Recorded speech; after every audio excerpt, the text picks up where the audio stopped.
أعوذ بالله من الشيطان اللعين الرجيم. بسم الله الرحمن الرحيم.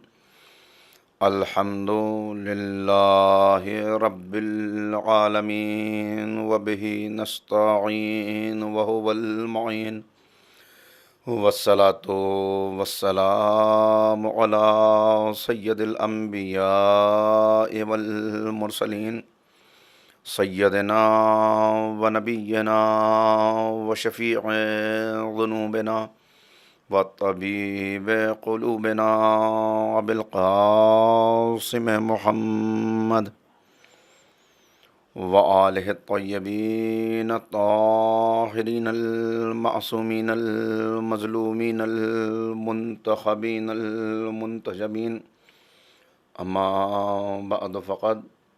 قال اللہ تبارک و تعالی فی کتابہ المجید و فرقانہ الرشید و قولہ الحق. بسم اللہ الرحمن الرحیم. وما الحیاۃ الدنیا الا متاع الغرور. صدق اللہ العلی العظیم. زندگی کیسے گزاریں، یہ ہمارا موضوع گفتگو ہے، اور جو باتیں میں نے آپ کی خدمت میں عرض کی تھیں اس کا مغز اور ماحصل اگر چند جملوں میں دہرایا جائے تو وہ یہ ہے کہ ہمارے پاس وہ آنکھ نہیں ہے جو اس دنیا کے بعد دوسری دنیا کو دیکھ سکے، وہ کان نہیں جو وہاں کی آوازوں کو سن سکیں، وہ آلات نہیں کہ ہم اس دنیا کی حقیقت کو معلوم کر سکیں. لہٰذا غیب پر ایمان پہلی شرط قرار پائی کہ اہل ایمان کون ہیں، متقی کون ہیں؟ الذین یؤمنون بالغیب،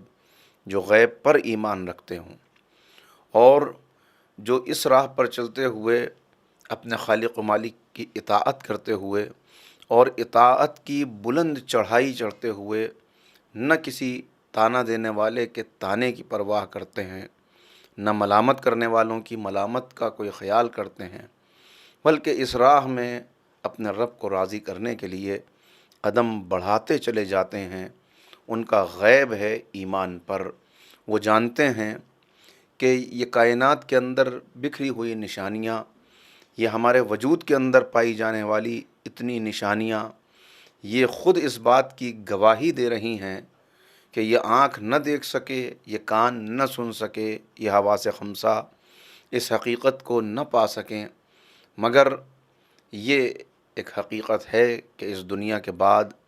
ایک دوسری دنیا ہے جہاں ہمیں ابدی حیات ملنے والی ہے. یا ابدی راحت ملے گی یا ابدی سزا ملے گی. محفوظ رکھے اللہ رب العزت ہمیں اس لمحے سے کہ جب ہم اس کی بارگاہ میں مجرم بنا کے پیش کیے جائیں یا خدا نہ خواستہ ابدی سزا کے مستحق قرار پائیں. تو اس ابدی سزا کے نقصان اور خسارے سے بچنے کے لیے اسی دنیا میں عمل کرنا ہوگا. اور اپنی نعمتوں کی کچھ جھلکیں ہیں جو اس نے ہمیں اس دنیا میں دکھائی ہیں. کہا دیکھو، اپنے چاروں طرف نگاہ اٹھا کے دیکھو، بتاؤ موسم بہار تمہیں کیسا لگتا ہے؟ بتاؤ بارش آنے کے بعد جو زمین سے سبزہ اگتا ہے اور جو ہر طرف بہار آ جاتی ہے، کیا یہ موسم تمہیں پسند نہیں؟ اگر یہ موسم تمہیں پسند ہے تو پھر یاد رکھو کہ یہاں تو خزاں آنے والی ہے، ہر مرتبہ بہار کے بعد خزاں آئے گی، لیکن تمہیں انعام میں جو دنیا ملنے والی ہے وہاں کبھی خزاں نہیں آئے گی. اگر وہ ہمیشہ کی ہریالی، وہ ہمیشہ کی بہار تمہیں حاصل کرنی ہے تو اس دنیا میں تمہاری زندگی میں بھی خزاؤں کے موسم آئیں گے. ان موسموں سے ثابت قدم گزرتے ہوئے بڑھتے چلے جانا. آزمائشیں آئیں گی، مشکلات آئیں گی، ان مشکلات سے گھبرا نہ جانا. بتاؤ اس دنیا میں جوانی تمہیں کیسے لگتی ہے؟ وہ جوانی کہ جس کے اندر بدن میں اتنی طاقت ہوتی ہے، اتنی انرجی ہوتی ہے کہ اگر زمین میں ٹھوکر مارے تو چشمہ ابل پڑے. اگر انسان کوئی عزم اور تہیہ کر لے تو خود بخود اس کے لیے امکانات کی راہیں کھلتی چلی جاتی ہیں. یہ جوانی ہر انسان چاہتا ہے کہ ڈھلنے نہ پائے، جانے نہ پائے، لیکن یہ ایک مرتبہ جب روٹ جاتی ہے تو پھر خزاں کے بعد تو موسم بہار آتا ہے، مگر بقول انیس جو آ کے نہ جائے وہ بڑھاپا دیکھا، جو جا کے نہ آئے وہ جوانی دیکھی۔ یہ ایک مرتبہ چلی جائے تو واپس نہیں آتی، مگر تم پریشان نہ ہونا، یہ تو ہم نے تمہیں متوجہ کیا ہے۔ اگر تم ہمیشہ ایسی ہی طاقت، ایسی ہی توانائی حاصل کرنا چاہتے ہو تو ہماری جنت ہے کہ جہاں پر کوئی ضعیف نہیں ہوگا، ہر ایک وہاں جوان ہو کر داخل ہوگا۔ اس دنیا کے اندر صحت کے بعد بیماری آتی ہے، یہ بیماری ظاہر ہے کہ یہ بیماری بھی اسی کی طرف سے ملتی ہے، وہی صحت دیتا ہے، وہی بیماری دیتا ہے، وہی رلاتا ہے، وہی ہنساتا ہے۔ یہ بیماری یہ بھی ایک نعمت ہے، یہ کبھی تمہارے گناہوں کا کفارہ بن جاتی ہے، یہ کبھی تمہارے درجات کی بلندی کا سبب بن جاتی ہے، اور کبھی یہ بیماری، تم اس بیماری میں جب شکر کرتے ہوئے آگے بڑھتے ہو تو تم ایک ایسے مثالی کردار بن کے دنیا کے سامنے آتے ہو کہ جسے دیکھ کر دنیا اطاعت کے سبق سیکھتی ہے۔ یہ بیماری بھی نعمت ہے، لیکن بہرحال صحت ہر انسان چاہتا ہے کہ ہمیشہ محفوظ رہے، اس کے لیے دوائیں لیتا ہے، اس کے لیے کوششیں کرتا ہے، اس کے لیے حفظان صحت کے اصولوں پہ عمل کرتا ہے، اس کے لیے اس راہ پر چلتا ہے، وہ ہدایات اپناتا ہے، ان کے مطابق زندگی گزارتا ہے کہ جتنا زیادہ سے زیادہ اسے روک کے رکھ سکے، اسے تھام سکے، اسے سنبھال سکے، اتنا اس جوانی کو محفوظ رکھے۔ لیکن ہم وعدہ کرتے ہیں تم سے کہ اگر تم نے یہاں ہماری اطاعت کی راہ پر قدم بڑھایا تو ہم تمہیں ایسی جنت، ایسا ملک، ایسی راحت دینے والے ہیں کہ وہاں پھر بیماری کا نام و نشان نہ ہوگا۔ تو ہمیشہ کی صحت، ہمیشہ کی بہار، ہمیشہ کی طاقت، ہمیشہ کی جوانی اگر تم کو چاہیے تو یہ سمجھ لو کہ یہ مختصر زندگی ہے۔ اس مختصر زندگی میں تمہیں اپنی تربیت کرتے ہوئے، اپنے نفس کو سنوارتے ہوئے، اپنی برائیوں پر قابو پاتے ہوئے گر کر کھڑے ہونا ہے، گناہ کر کے توبہ کر لینا ہے، اور سرکشوں کا راستہ، مقابلے پر آنے والوں کا راستہ،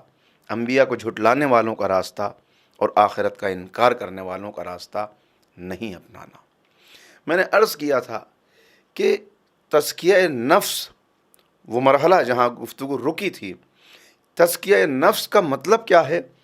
ظاہر ہے کہ اس پر تو بڑی گفتگو ہو سکتی ہے، لیکن بالکل سامنے بچوں کے لیے اگر آسان الفاظ میں بیان کیا جائے تو جو بات میں عرض کر رہا تھا کہ ہمیں اپنے اوپر سے کچھ چیزیں ملی ہیں، شخصیت بنی ہے، ایک شخصیت بن چکی ہے، کچھ خرابیاں ہیں جو اوپر سے ملی ہیں، کچھ نیکیاں اور اچھائیاں اور خوبیاں ہیں جو اوپر سے ملی ہیں۔ کسی کے حصے میں وراثت میں سخاوت آئی، باپ سخی تھا یہ بھی سخی ہے، دادا سخی تھا اس کے اندر بھی سخاوت ہے، کسی کے اندر بخل اور کنجوسی یہ وراثت میں ملی۔ تو یہ خوبی اور یہ خامی جو تم کو ملی، اس کے اوپر تمہارا اختیار نہیں ہے، یہ ایک پیکج ڈیل ہے کہ تمہیں انہی خوبیوں اور خرابیوں کے ساتھ آگے بڑھنا ہے۔ تو اب جو مل گیا، شخصیت کی تعمیر ہو گئی، مگر اب اپنا محاسبہ کرو اور اب اپنے اعتبار سے یہ غور کرو کہ جو خرابیاں آ گئیں ماحول کی وجہ سے، وراثت کی وجہ سے یا غلط تعلیم کی وجہ سے، اب جب خود سنبھلنے لگے، زندگی کے لڑکھڑانے سے پہلے سنبھل جاؤ اور اب ان برائیوں کو کم کرتے چلے جاؤ، ان اچھائیوں کو بڑھاتے چلے جاؤ۔ جتنا جتنا اچھائیوں کا معیار بڑھے گا، برائیاں کم ہوں گی، اتنا تمہاری شخصیت کی تعمیر ہوتی چلی جائے گی۔ اس راہ میں رکاوٹیں آئیں گی، رکاوٹیں اس لیے آئیں گی کہ تم فزیکل باڈی کے تعمیر کے لیے جب کوئی کام کرتے ہو تو تمام فزیکل ورلڈ تمہارے ساتھ ہو جاتی ہے، اس لیے کہ یہاں یہ اصول پائے جاتے ہیں کہ فزیکل لاز ہمیشہ تمہارے ساتھ موجود ہیں۔ آم کی گٹھلی سے ہمیشہ آم کا درخت نکلتا ہے، نیم کے درخت کے اوپر کبھی نہیں سنا ہوگا کہ سیب آ گئے ہوں، انگور آ گئے ہوں، آم آ گئے ہوں۔ کریلا کل بھی کڑوا ہوتا تھا، آج بھی کڑوا ہوتا ہے۔ تو یہ قانون ہے کہ اس فزیکل باڈی وہ تمہارا جسم ہو، حیوان کا جسم ہو یا دوسری مخلوقات ہوں، تمام جمادات، نباتات، حیوانات اور انسان، ان کے جسمانی وجود کے لیے اس کائنات کا ذرہ ذرہ ان کے ساتھ نظر آئے گا۔ لیکن اب ذرا اگر اپنی اندر کی شخصیت کے اعتبار سے دیکھو گے تو تمہیں وہ فزیکل لاز اس دنیا کے اندر سپورٹ کرتے نظر نہیں آئیں گے۔ یہاں ممکن ہے کہ ایسا ہو، لیکن ہمیشہ ایسا نہیں ہوگا کہ جیسے میں نے عرض کیا کہ آم کی گٹلی سے آم کا درخت نکلتا ہے، مگر یہ نہیں ہوتا کہ نیکی کی راہ پر چلنے والا، سچ بولنے والا، اس کے اوپر پھولوں کی بارش بھی ہو۔ جبکہ ہونا یہی چاہیے کہ اگر اندر یہ صلاحیت موجود ہے کہ انسان نیکی اور بدی، اچھائی اور برائی، حق اور باطل، نور اور ظلمت اس کو پہچانتا ہے، تو پھر لازمہ یہ ہے اندر موجود اس صلاحیت کا جس کے لیے قرآن کریم کہتا ہے فَأَلْهَمَهَا فُجُورَهَا وَتَقْوَاهَا، ہم نے تمہارے اندر نیکی اور برائی دونوں کی صلاحیت ان بلڈ کر دی۔ یہ تمہاری جبلت، تمہاری شخصیت، تمہاری فطرت کے اندر موجود ہے۔ ہر ایک جانتا ہے کہ سچ بولنے کا انجام نیکی کی صورت میں سامنے آنا چاہیے، انعام کی صورت میں سامنے آنا چاہیے، جھوٹ بولنے پر پکڑ اور گرفت ہونی چاہیے۔ نیکی کی راہ پر چلنے والے کو پھولوں کی بارش سے گزرنا چاہیے، اس کے لیے بہاروں کو اپنا دامن بچھا دینا چاہیے۔ برائی کی راہ پر چلنے والے کے لیے عرصہ حیات تنگ ہو جانا چاہیے۔ لیکن اس دنیا میں اس کے برعکس ہوتا ہوا اکثر نظر آتا ہے، جو خود اس بات کا گواہی دیتا ہے، اس بات کی شہادت ہے، اس بات کی ثبوت ہے، اس بات کا کہ اس دنیا کے بعد ایک اور دنیا ہے، انعام کی دنیا یا سزا کی دنیا، جہاں ہر نیکی پہ چلنے والا یہاں محبوس رہ جائے، گمنام رہ جائے، یہاں اس کی کوئی وقت نہ ہو، کوئی عزت نہ ہو، مگر اس کو اس کا انعام آئندہ ملنے والا ہے۔ تو اب اس کے لیے سنوارنا ہے اپنے آپ کو۔ تو میں نے عرض کیا کہ اس میں 4 تقاضے ہیں کہ ان 4 تقاضوں کو پورا کرتے ہوئے آگے بڑھنا ہے۔ 2 کا تعلق تمہارے جسم سے ہے، اس جسم کو تقاضوں کو سمجھو گے تو بات واضح ہوگی۔ کھانے پینے کی ساری چیزیں اس جسم کے اندر، اس جسم کے لیے جو ضروری ہیں وہ اس دنیا کے اندر موجود ہیں۔ میں نے عرض کیا تھا کہ یہ جسم سیل ہے، ایٹم ہے، منرلز ہیں،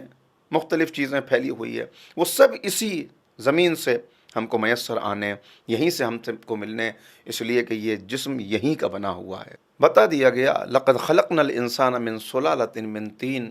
ثم جعلناه نطفة في قرار مکین ثم خلقنا النطفة علقة فخلقنا العلقة مضغة فخلقنا المضغة عظاما فکسونا العظام لحما ثم انشأناه خلقا آخر۔ یہ تمہارا زمینی وجود ہے کہ ہم نے تم کو مٹی کے نچوڑ سے پیدا کیا، تمہیں